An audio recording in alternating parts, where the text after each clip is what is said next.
Shooting it raw? Yes. Shooting it raw.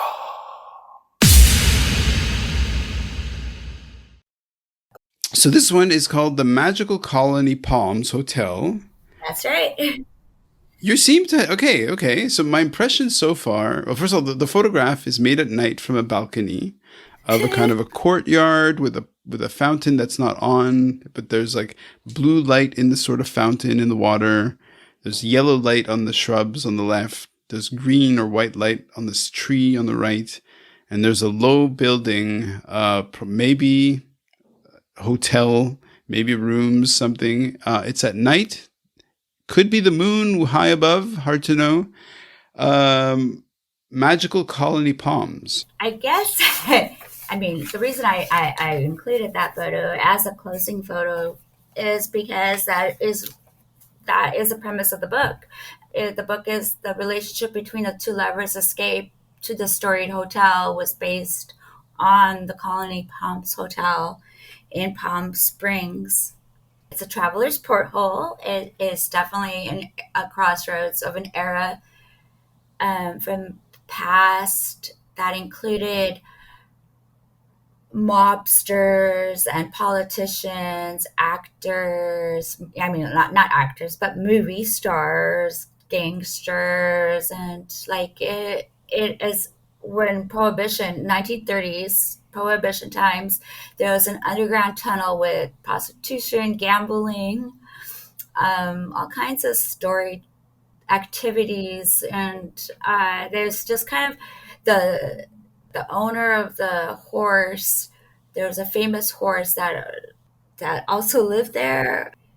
Colony Palms. There's something about that hotel that's different from the other hotels as far as when you go in there. It is truly like sun-baked noir. There's this escape and this feeling of never wanting to leave. It's just a certain serenity and a certain kind of glamour and a feeling of like just lushness that is there, that I think the book was it provided a lot of this wonderful like ground and material and content that I was able to mold the book from.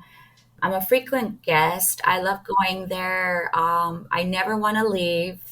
And so I felt that would be appropriate to like kind of bookend my puppy Chico to the Colony Palms, and how that was what created my book Desert Decay, and really just inspired me to do so many different other things. I love going to Colony Palms. I strongly recommend anybody that visits Palm Springs and experience it for yourself. So okay, so in terms of your aesthetic, in terms of like what draws you, like typically we write what we'd like to read, maybe. I don't know. Yeah. So in terms of your aesthetic, in terms of how you write, what kind of book is actually emerging? You know, do you have it kind of well thought out, or is this kind of like more erotica? Is it more just kind of I don't know. Yeah, like walk us through how it's taking shape. My second book. Yeah. My second book is actually, it isn't erotic. I wouldn't think of it as erotica yet. That hasn't been included. It's magical realism. Right. Is the genre. It's fiction, and it is taking shape more so in the metaverse and more in the Tulum side of things, of a certain transition passage between life and afterlife with lovers, and how that bond still, not only remains but gets stronger.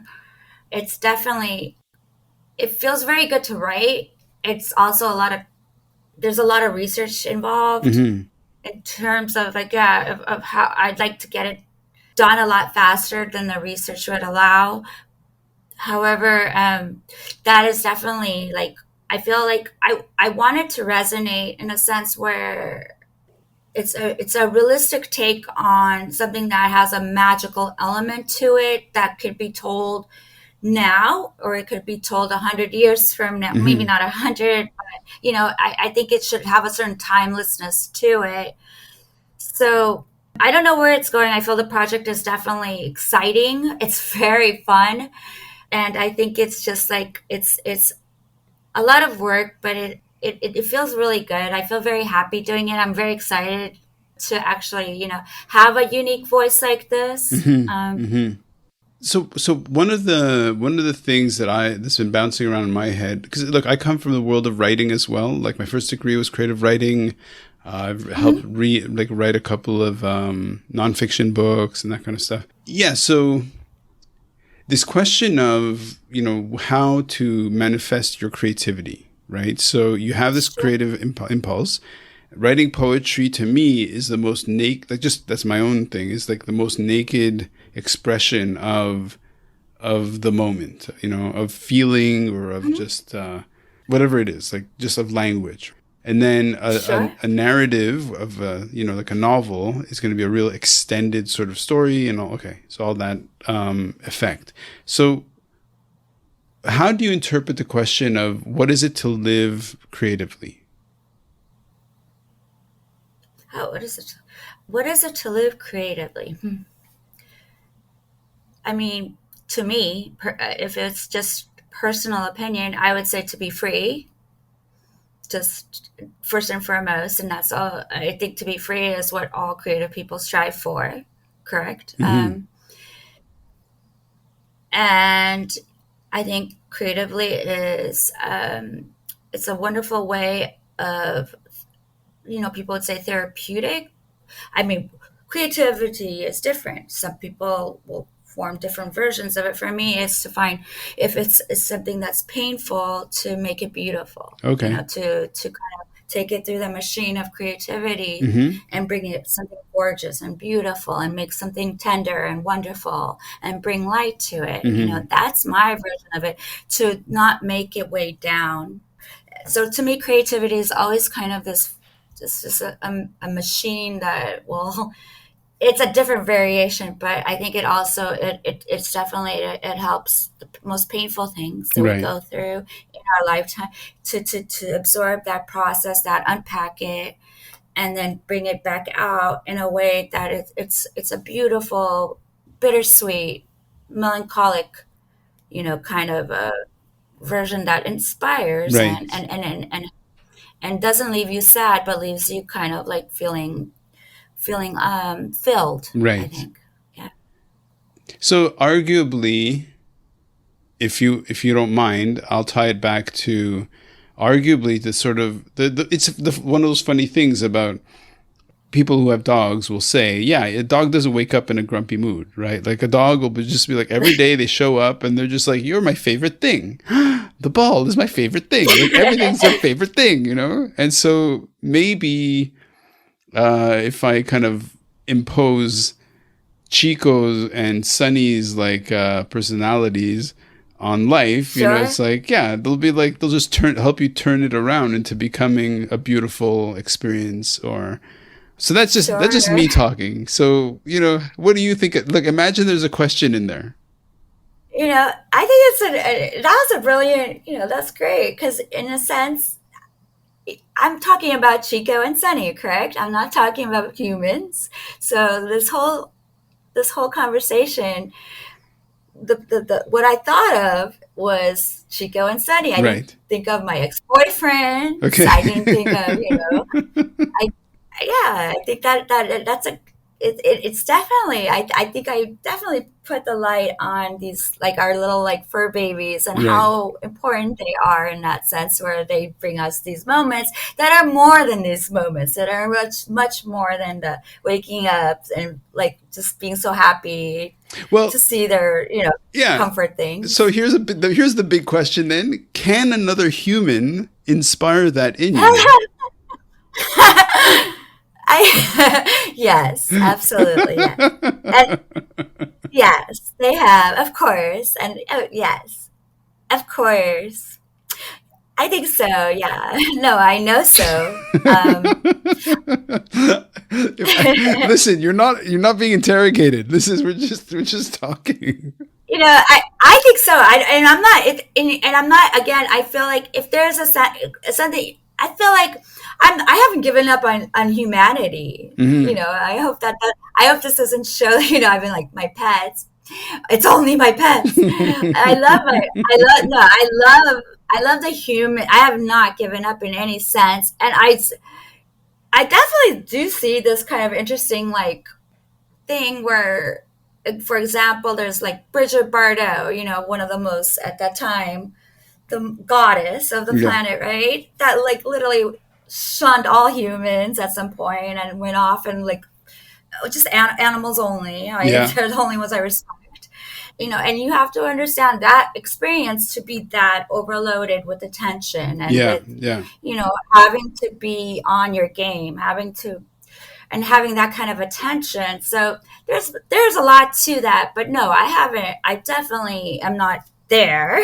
Hmm. I definitely, I just feel that it's kind of where I don't feel that I gave them as much attention that I should have. I don't, Hmm. and there might have been a little bit of guilt in that with Chico, Right. where like there are so many moments where I didn't. I'm like, oh, I should have spent that time with him. I should have spent.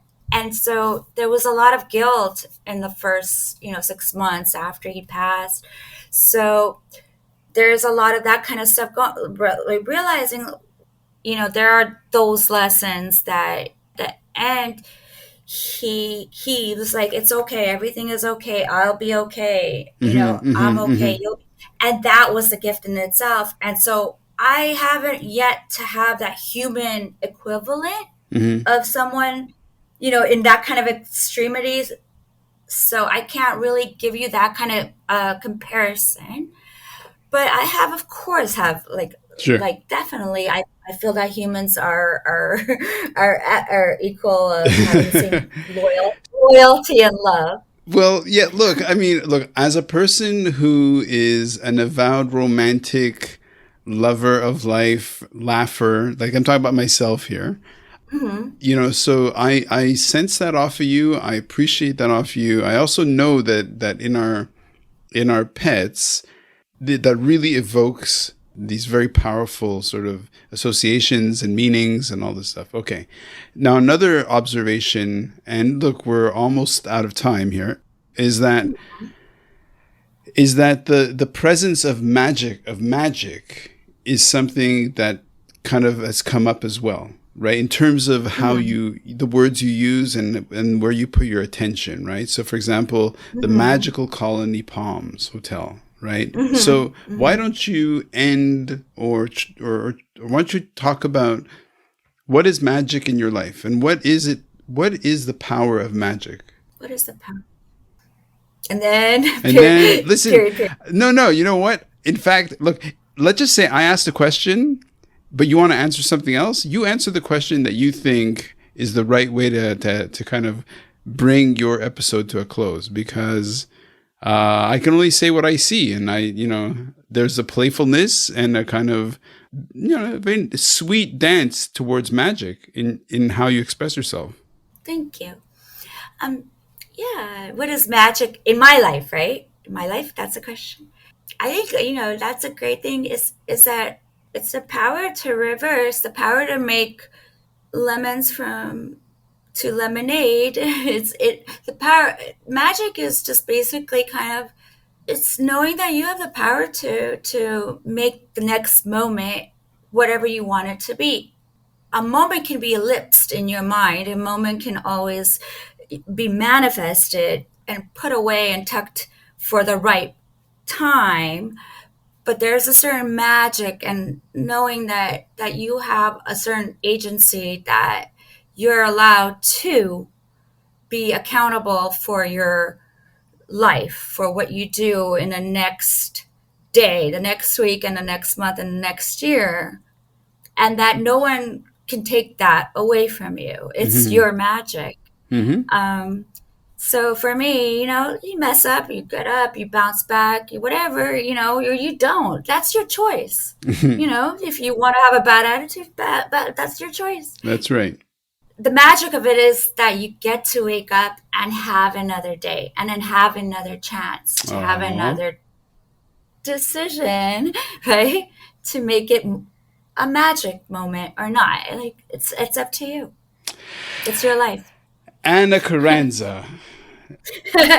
Listen, this is it. This was your podcast. You did it. It was great. Oh my god. Oh my Give god. yourself a pat on the back. It was great. You crushed it.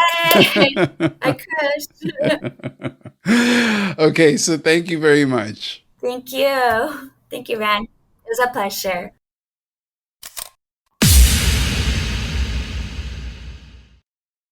So, is life really a gift? Really? Can you make every second count? That's the whole point of the podcast. So, if you like what you've seen and you're inspired, because that really is my mission, then please give it a like, subscribe, and share. Shooting it raw?